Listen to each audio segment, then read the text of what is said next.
Selamat pagi para sahabat, selamat pagi para sadulur. Hari ini saya coba mengupas tentang riba. Apa sih itu yang dimaksud dengan riba? Gitu kan. Nah, riba yang dimaksud ini nanti menurut versi umum atau menurut versi Quran gitu kan.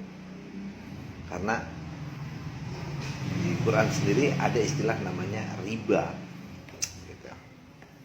Nanti kita lihat bahwa pengertian riba itu menurut pengertian Quran atau pengertian umum. Nah, terkadang itu seolah-olah riba ini kan sebenarnya bahasa Arab ya. Jadi lucunya gini, riba itu seperti sudah mau coba digeser lagi pengertiannya itu. Tentang kata riba itu yang berasal dari bahasa Arab seolah-olah didominasi bahwa riba yang dimaksud itu adalah bunga bank. Riba itu adalah bunga bank. Diberikan pengertiannya seperti itu, seolah-olah ditematkan riba itu adalah bunga bank, karena kata riba itu sendiri terekam di dalam Quran. Makanya bangsa Arab atau menematkan bahwa riba itu adalah sesuatu yang jahat gitu, atau sesuatu yang bukan ajaran Tuhan gitu.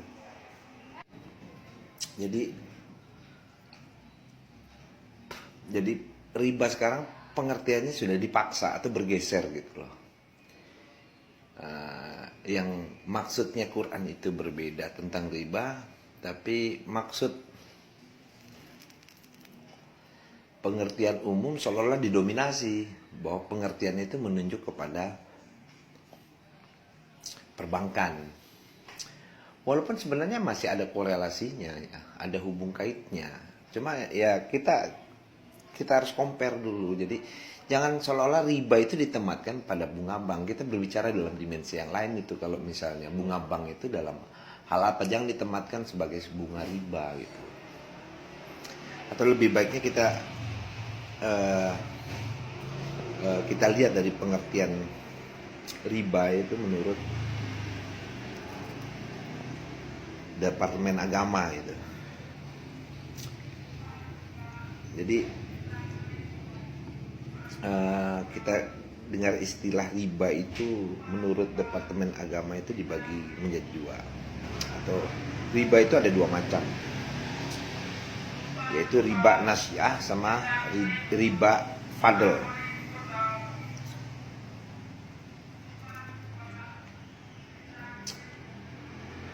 Riba nasiah itu ialah pembayaran lebih yang disyaratkan oleh orang yang meminjamkan. Jadi riba nasiah itu adalah pembayaran lebih yang disyaratkan oleh orang yang meminjamkan. Jadi ada pengembalian yang lebih dari orang yang meminjamkan. Sedangkan riba fadl ialah penukaran suatu barang dengan barang yang sejenis, tetapi lebih banyak jumlahnya, karena orang yang melakukan persyaratan demikian, seperti penukaran emas dengan emas,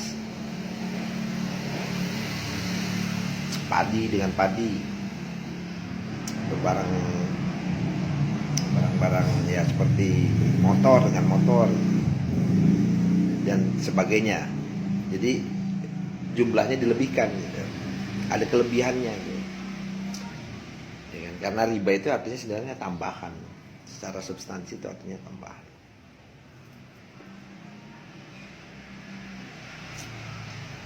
dan sebagai macamnya itu.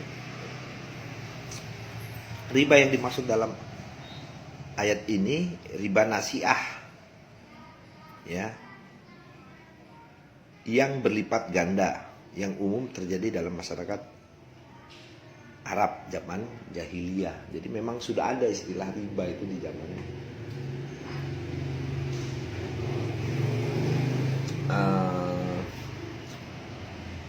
zaman para nabi. Nah, kita lihat sejarahnya lagi, bahwa riba itu dihubungkan selalu dengan masalah bunga bank atau masalah perbankan. Ya sebenarnya juga tidak salah juga diartikan sebagai riba, karena riba sendiri artinya itu tambahan. Jadi bank memberikan tambahan bunga atau kelebihan keuntungan ketika Anda menabungkan uang Anda di dalam suatu perbankan. Nah, yang harus kita kupas dulu banknya dulu kan. Bank itu adalah suatu kelembagaan yang menampung atau berfungsi sebagai penyimpanan uang. Nah, gitu. Bank itu kan sebagai proses penyimpanan uang.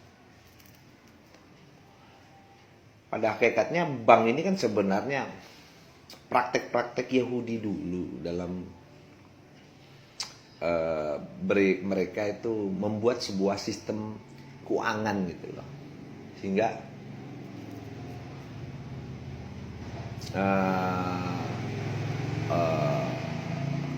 fungsi daripada perbankan itu untuk memudahkan menyimpan uang. Pertama awalnya begitu, menyimpan uang itu di satu kelembagaan itu. Maka ketika Anda menyimpan uang Anda, maka Anda diberikan bunga keuntungan lebih gitu. Lahirnya bank itu karena dulu masyarakat Arab dulu atau di Jazirah Arab dulu atau orang-orang dulu kan kita belum mengenal yang namanya uang kertas, itu belum ada. Adanya namanya uang koin, atau lebih lama lagi dulu belum ada uang itu, sebelum uang dicetak itu ada barang berharga itu zaman-zamannya Ibrahim itu kan. Belum ada uang itu, masih harta-harta benda seperti tanah, seperti hasil bumi, gandum, beras, atau yang berasal dari bersumber dari alam seperti domba, kambing, sapi. Harta dulu belum ada. Setelah diciptakan uang, setelah manusia menemukan uang dari emas, dibikinlah sebuah koin gitu. Ada emas, ada perak untuk dijadikan uang sebagai alat tukar gitu. Nah, jadi dulunya masih apa sih kalau istilah tukar menukar gitu, antara barang berharga itu masih sistem pertukaran gitu. Kambing ditukar dengan gandum misalnya. Dulu masih begitu tuh, tapi karena melihat terjadinya sebuah celah terjadinya perselisihan, karena waktu dulu awalnya orang nggak ngerti, gandum ditukar sama kambing,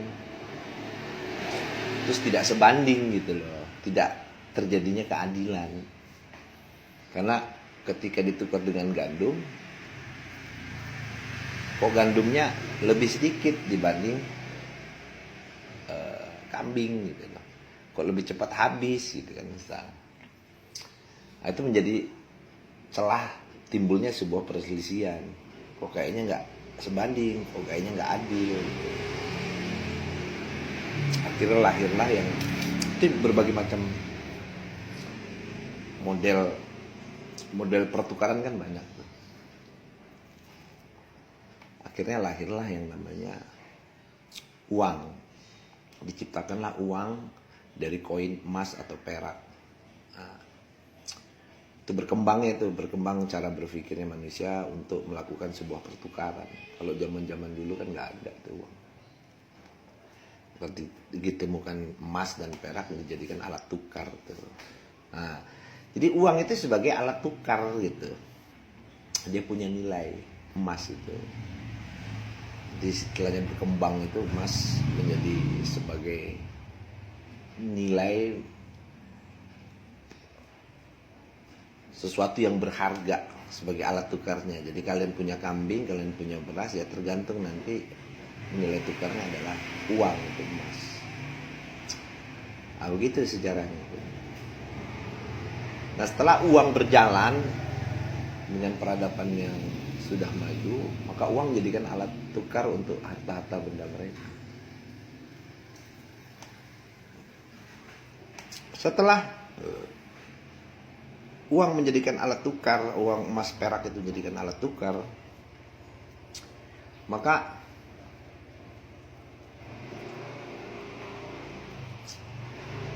orang banyak memiliki emas dan perak.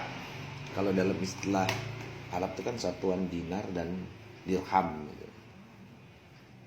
Dinarnya emas, dirhamnya perak. Emas dan perak.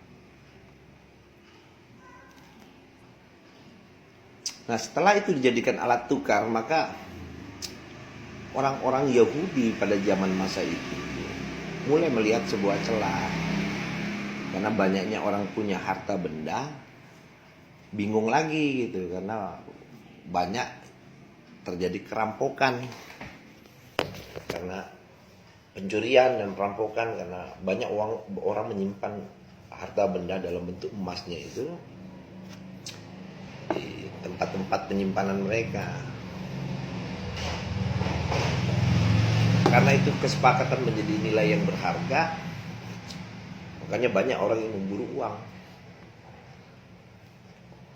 Akhirnya ada salah satu orang Yahudi yang mampu menemukan bagaimana caranya agar uang itu aman gitu.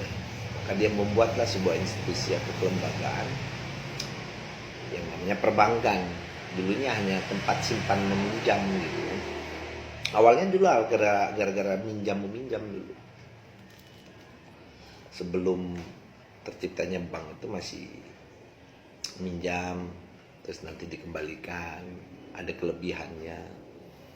Ya, misalnya dia pinjam 1 dirham ya untuk masa berlaku berapa lama, terus nanti dikembalikannya dinar plus dirham, jadi emas plus pengembaliannya tambah dirham. Nah, itu menjadi satu praktik-praktik di dalam bertransaksi, kehidupan bertransaksi. Nah, lambat laun akhirnya orang Yahudi itu melihat sebuah keuntungan dari pinjam meminjam itu.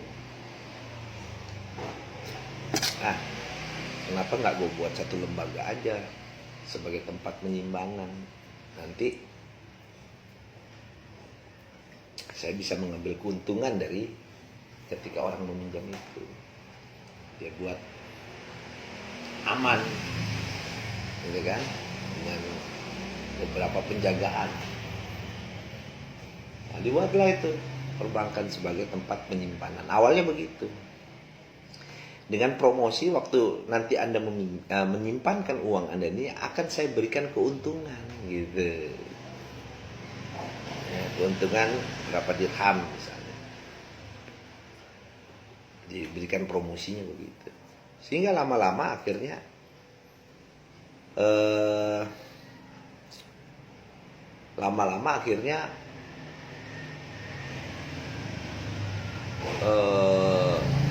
banyak yang menyimpan di bank itu karena ada keuntungan di situ. Maka banyaklah yang menyimpan uang dinar dan dirham atau emas dan perak itu di satu tempat penyimpanan atau kelembagaan itu, yang istilah namanya perbankan. Dulu belum ada namanya perbankan, tapi katakanlah kita anggap itu sebagai suatu perbankan, tempat simpan pinjam. Banyak yang menyimpan. Maka ketika uang disimpan itu, maka si Yahudi ini mendapatkan uang simpanan banyak tuh dari masyarakat. Lalu dia meminjamkan lagi kepada orang lain. Menyimpankan kepada orang lain untuk mendapatkan keuntungan dari pinjaman itu, atau istilahnya diberikan kredit, istilahnya diberikan kredit kepada si peminjam itu, dan dengan jatuh tempo kapan dia mengembalikan dengan bunga, gitu kan. Sampailah itu berjalan dalam kurun waktu yang lama itu. Istilah simpan meminjam, meminjamkan kredit, dapatkan keuntungan, nanti dari keuntungan itu bisa di-spare, dibagi untuk orang yang menyimpan uangnya di dalam perbankan.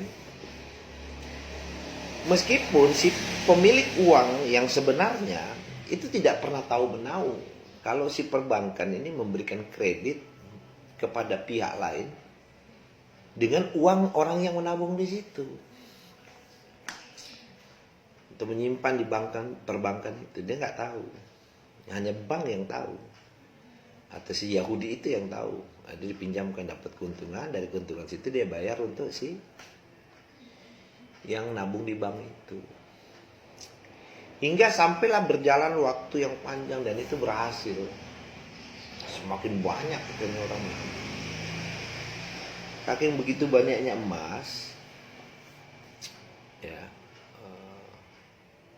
akhirnya ada timbul dari orang Yahudi itu untuk ingin memiliki daripada emas-emas orang itu yang menabung di situ.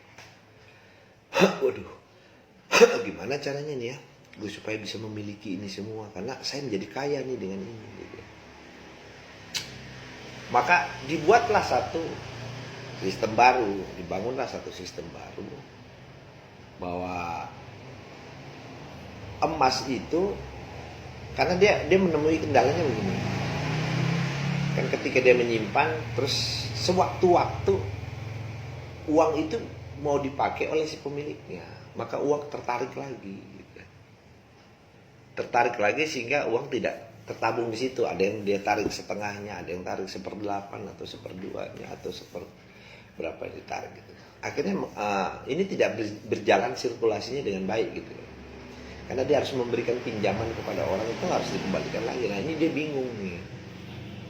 Karena uang emas dan perak ini mau diberikan kredit ke orang tidak sepenuhnya berjalan lancar, stuck di situ. Karena jika seseorang yang menabung di bank itu, misalkan ada 10 ya, kalau satu orang yang mengambil satu di bank untuk beli ini dipakai, nanti dia nabung lagi, 1-2 orang, atau perbandingannya 1/10 atau 1-2-3/10, dia masih punya spare tuh 9, 8, 7, 6 spare itu untuk takanan yang ada di bank untuk dia melakukan simpan pinjam lagi kepada orang lain. Itu masih dia bisa meminjamkan pinjaman kepada pihak lain. Yang menjadi permasalahan pada masa itu adalah ketika dari 10 orang yang menabung gitu, 10-10-nya mengambil uang, maka habislah itu bank. Atau dia mengalami kendala ketika 10-10-nya ngambil, sedangkan uang yang ada dalam kas itu tidak ada, karena dipinjamkan gitu. Sebagiannya dipinjamkan. Maka dia harus menomboki yang 5, misalnya katakanlah 5 yang mengambil, 5 yang dipinjamkan. Nah dalam waktu bersamaan, misalnya ada 10 orang yang mengambil, mau tidak mau 5 yang dia pinjamkan itu dia harus menggantinya tuh, si pihak perbankan atau pihak Yahudi. Nah ini yang membuat akhirnya jadi kendala.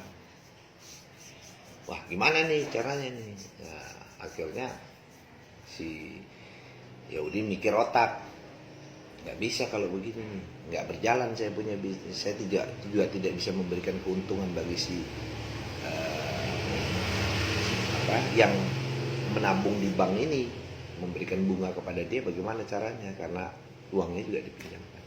Akhirnya dia menemukan celah atau cara, di satu sisi juga dia ingin memiliki kan emas-emas itu. Jadi cara gimana kalau kita ganti uang ini, alat tukar uang ini, emas ini yang mereka tabung dengan mencetak uang kertas gitu loh. Nah, dari cetak uang kertas. Nah, mencetak uang kertas lalu dikatakan ini sebagai alat tukar yang sah. Uangmu, emasmu, perakmu tetap aman di dalam berangkas saya. Gitu. Maka dia cetaklah uang itu. Nah, diberikan sosialisasi kepada masyarakat bahwa uang ini masih aman, diperlihatkan berangkasnya, uangmu di dalam di sini, nih sebagai kertas ini sebagai nilai tukar.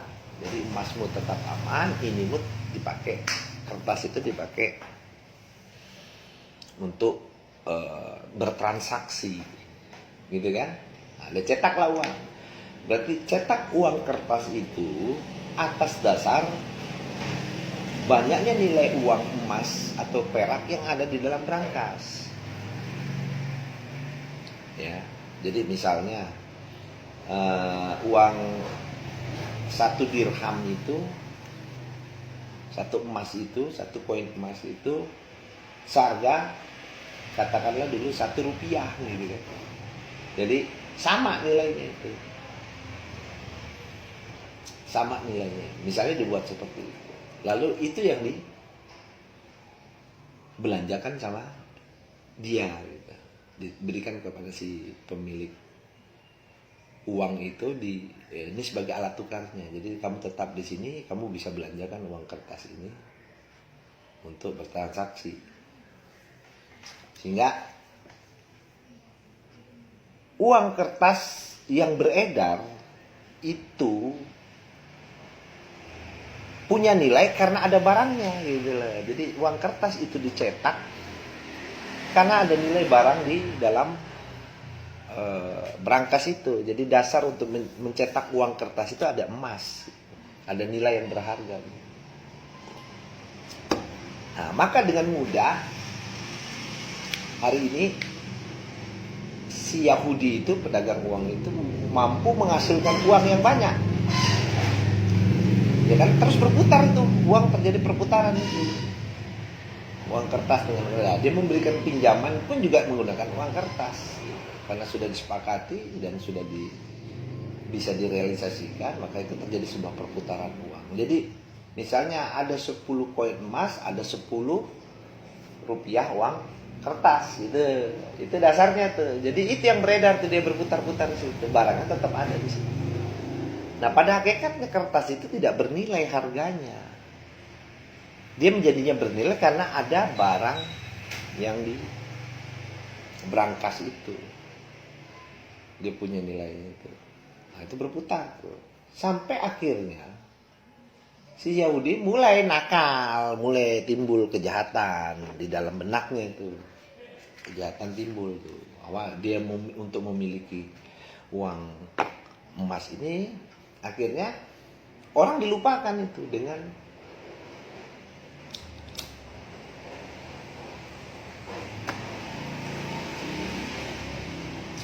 uang yang tersimpan di dalam bank. Karena substansinya gini, untuk bisa mencetak uang kertas itu harus ada nilai barang yang berharga untuk bisa mencetak uang itu, gitu kan? Emas, 10 koin emas dicetak 10 lembar uang kertas dengan nilai 1 rupiah gitu. Ya kan? Maka ketika dia melihat celah ini, oh kalau begitu, karena banyaknya nih celahnya itu ketika datang peminjam. Nah, peminjam ini menginginkan uangnya lebih dari 10 lembar.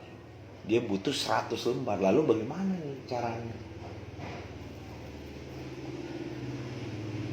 Ya, maka dengan mudahnya si pedagang Yahudi atau perbankan itu mencetak uang, ya kan, 100 lembar dengan bunga yang dia berikan. Dia harus mengembalikan sekian lembarnya gitu.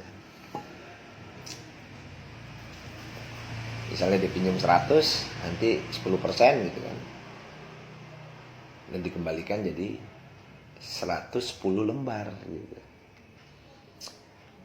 Padahal si pedagang atau si perbankan ini tidak bisa mencetak uang kalau nilai barang yang ada di dalam berangkas itu tidak sama. Tapi karena dia melihat celah banyaknya permintaan pinjaman uang itu, yang membuat akhirnya dia mengambil putusan untuk mencetak sendiri